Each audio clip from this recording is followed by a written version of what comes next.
What up, though? My name is C-Grimey. I am a father, a hip hop artist, and an arts educator, and some would describe me as an activist. Years ago, as a much younger man, I found it very strange we as the general population chose to focus more on entertainment, entertainers, keeping up with the latest movies, music, TV, sports, keeping up with our favorite stars, what they wear, what they eat, how they live. While at the same time, our law and policy makers and all those who enforce law and policy got to slide under the radar kind of smooth. My passion for the arts and my concern for the community is what led me to start using the arts as a tool to start conversations, explore emotional awareness, pursue healing, and continue to tell the stories of the Black experience. And far too often, the Black experience has meant an overwhelming struggle to secure basic needs. Far too often, Americans are working themselves into early graves just to have barely enough for housing and food. Far too many Americans face the difficulties of unreliable transportation, whether that means relying on inferior public transportation, or if that means dealing with a vehicle that's outdated, that needs maintenance that they can't afford. Far too many Americans love their neighborhood, but at the same time, they don't feel safe and they're fearful. And way too many Americans don't have access to proper nutrition and live in food deserts. And we understand not having access to food means not having the proper fuel you need to learn as a student or provide as someone in the workforce. In this system of capitalism we navigate in, it is very expensive to be poor. When most utilities and other bills come with late fees, personal loans have crazy high interest rates, it is costly to be stuck in poverty. And then boom, COVID hits. And I can feel the collective eye roll in the audience agreeing with me that it's widely inconvenient and it seems to never end. Suddenly, the silent majority is no longer silent, and while the whole country is demanding to be represented and taken care of as taxpayers and citizens of this great nation. Imagine dealing with the woes of a global pandemic while being stuck in poverty.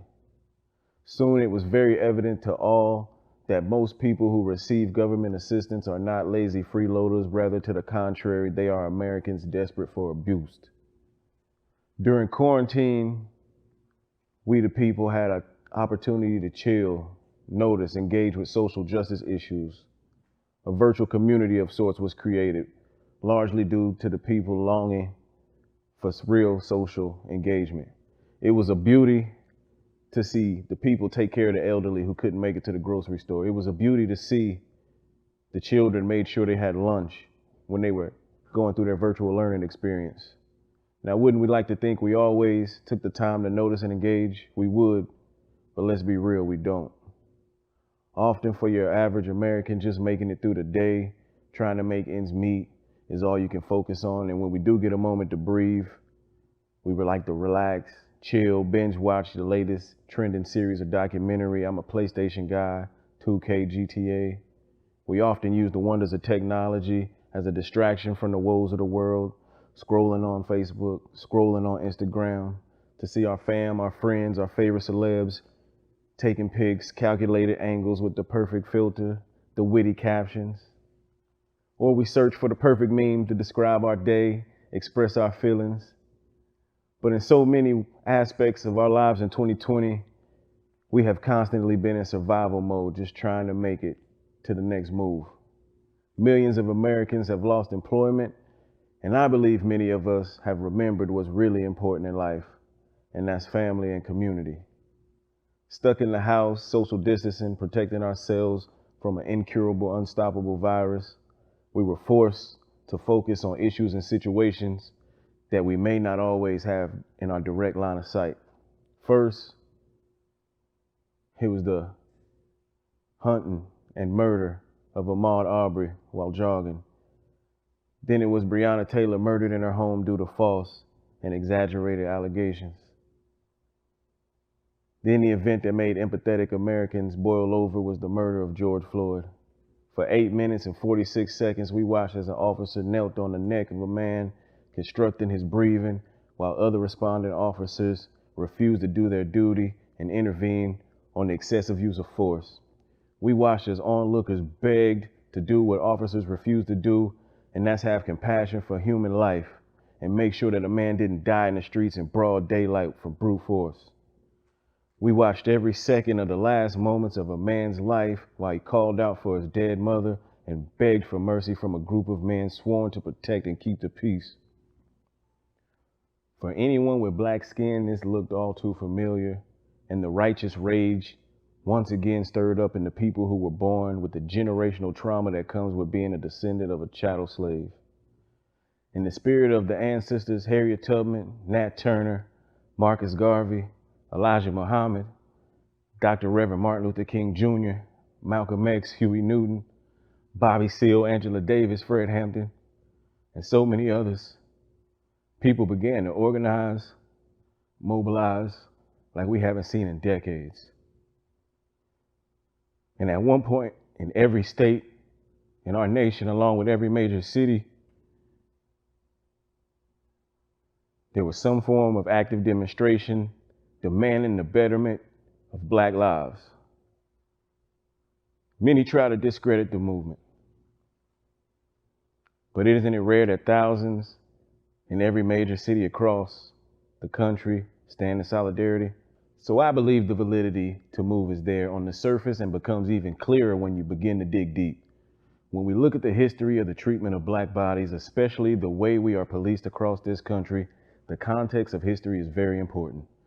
The first police departments were in fact slave catchers, meaning law enforcement's inception was to keep blacks on the plantation and away from the American dream.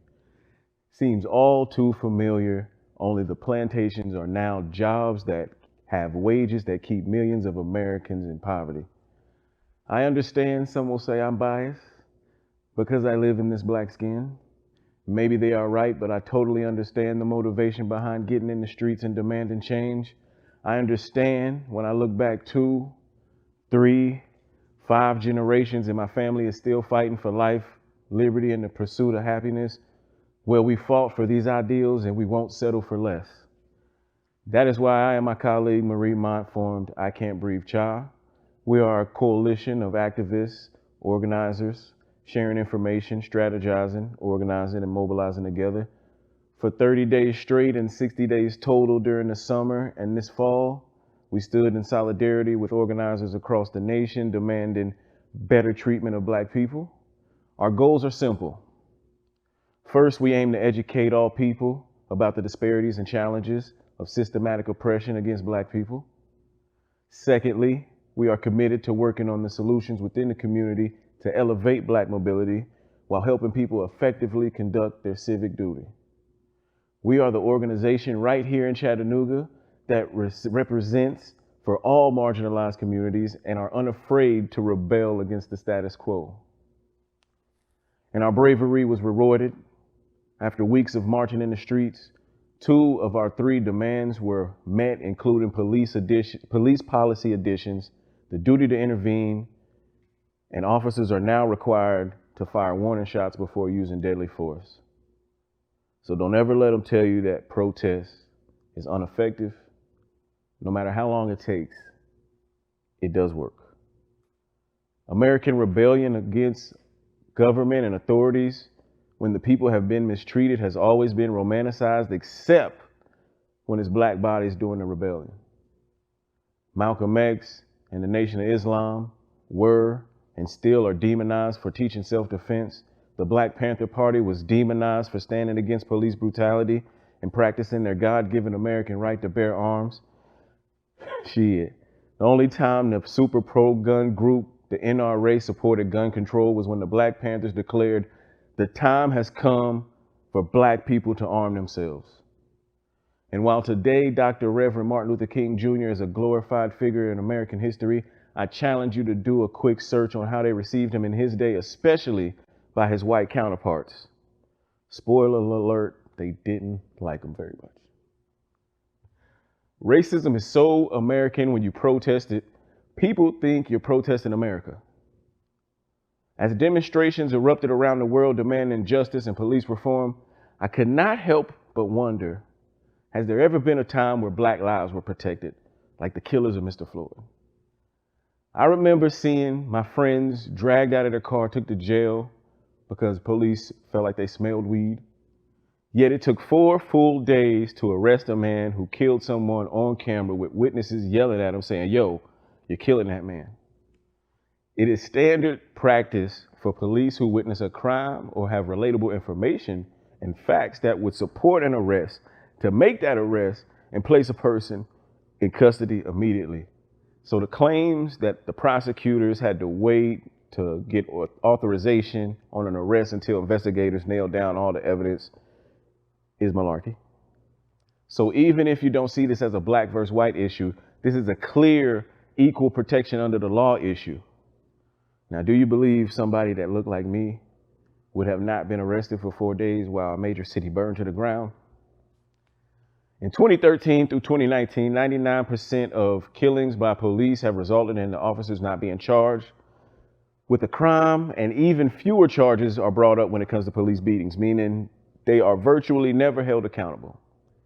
This is why organizers, activists, and community grassroots groups have been in the streets for 5 months and 2 weeks straight today.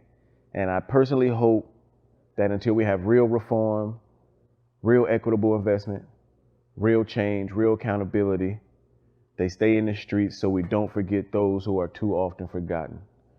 Chattanooga has the rare opportunity to go from being named the 4th worst run city in America to becoming an example of what equality, unity, fair practice, and upward mobility for all citizens can look like. Very simple, tangible solutions can be explored to make this city and this county a place amazing for all almost overnight. America has the rare opportunity to be the first nation in civilization to create a bloodless revolution, but only if we listen to those who are crying out. We must reimagine public safety. We must support our frontline essential workers with sustainable wages, not just signs and commercials. We must invest in our babies on the front end with education, culturally appropriate recreation, or we'll pay the price for them on the back end with jail and rehab, all of which are the burdens of the taxpayer. We must reimagine insurance and healthcare. We must break the barriers to prosperity.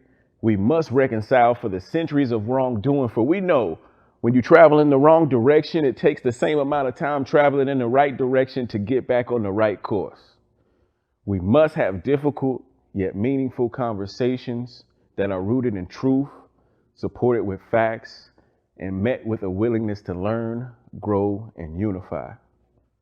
As much as I despise racism, white supremacy, and those who perpetuate systems of oppression, I am willing to sit down with people of different beliefs and at the very least, help them understand why I think the way I do. Otherwise, we are just in our echo chambers, yelling at the chamber adjacent to us. So this is a direct challenge to real patriots to unify the country. A smart but racist man once said, "The destiny of man is not measured by material computations. When great forces are on the move in the world, we learn we're spirits, not animals."